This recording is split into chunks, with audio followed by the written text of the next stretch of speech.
Gracia y paz. ¿Cómo están? Comenzamos nuestro devocional de la Iglesia Reformada Solo Cristo. Vamos a estar en los devocionales hablando sobre los salmos. Los salmos van a estar en tres perspectivas. Primero vamos a leer el texto, después vamos a dar un poco cuál es la idea central de todo el salmo, después vamos a ver cómo Cristo se revela en el salmo. Tercero, vamos a ver palabras fundamentales del Salmo y por último una aplicación práctica. Así va a estar diseñado nuestro devocional. Así que va a estar ahí en nuestra, aquí arribita, ahí está, el canal de YouTube, ahí donde lo vas a encontrar. Igual lo vamos a distribuir en todas las redes, pero principalmente va a estar en nuestro canal de YouTube para que lo puedas bajar, lo puedas ver las veces que tú quieras el devocional. Dicho esto, partimos entonces con el Salmo 1, la verdadera bienaventuranza. El texto dice: Bienaventurado el hombre que no anda en el consejo de los impíos, ni se detiene en el camino de los pecadores, ni se sienta en la silla de los escarnecedores, sino que en la ley del Señor está su deleite, y en su ley medita de día y de noche. Será como árbol firmemente plantado junto a corrientes de agua, que da su fruto a su tiempo y su hoja no se marchita.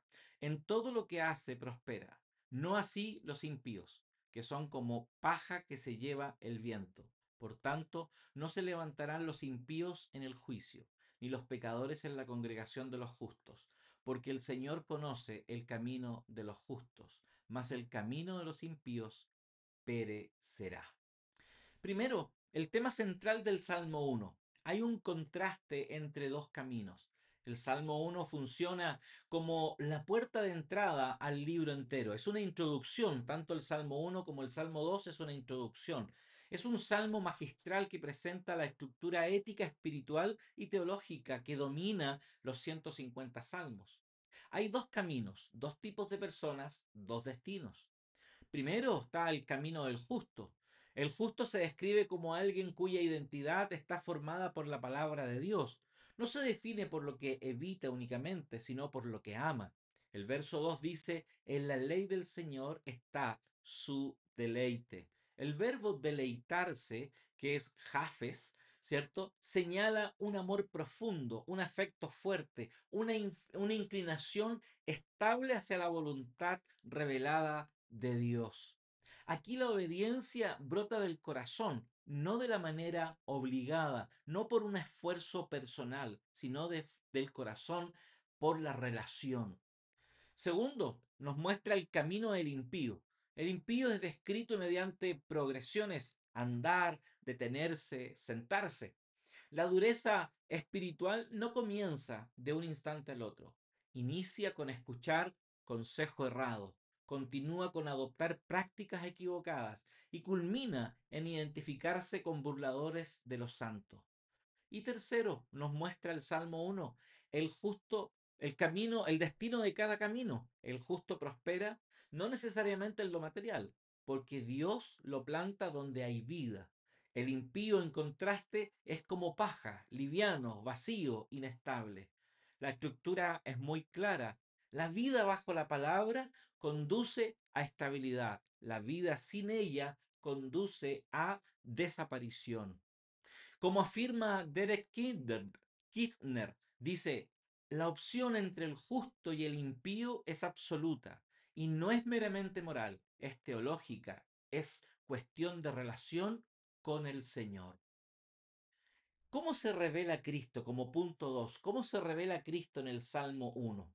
Si hacemos una lectura cristológica reformada, no, la lectura cristológica reformada no fuerza a Cristo en el texto, sino que lo descubre donde la escritura misma lo sitúa en su lugar canónico y pactual.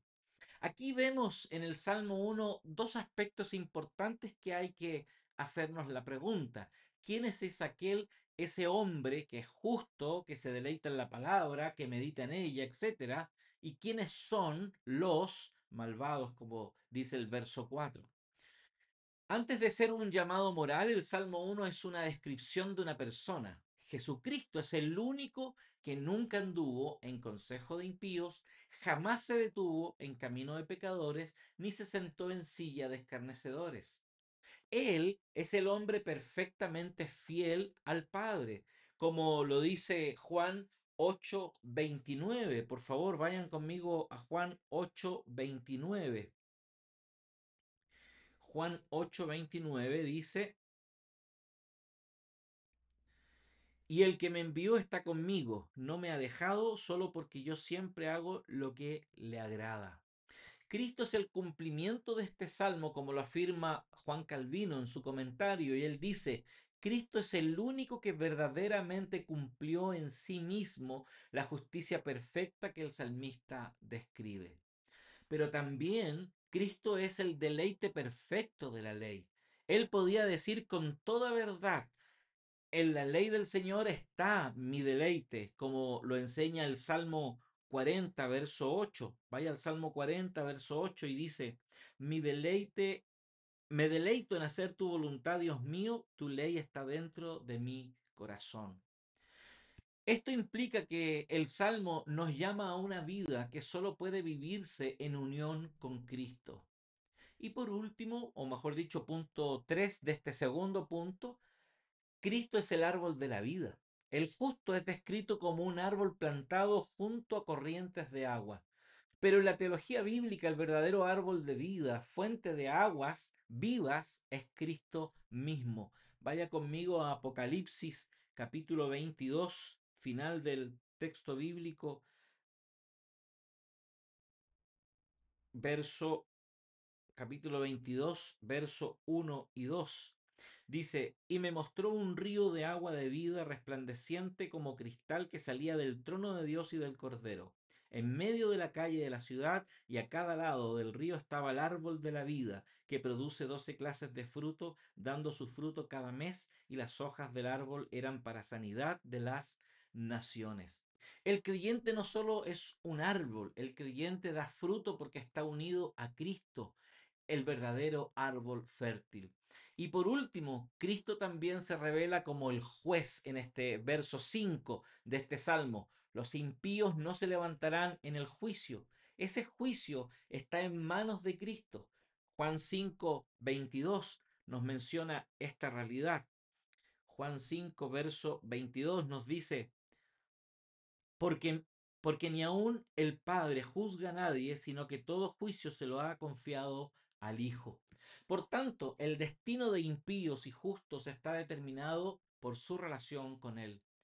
Christopher Wright resume esta lectura de esta forma y dice, el justo del Salmo 1 encuentra su identidad en la palabra de Dios y para el cristiano esa palabra encarnada es Cristo. El contraste entre el justo e impíos es, en el fondo, el contraste respecto a Cristo. Por último, algunas palabras, o sea, no por último, tercer punto, el desarrollo original, o sea, las frases claves que nos entrega este salmo.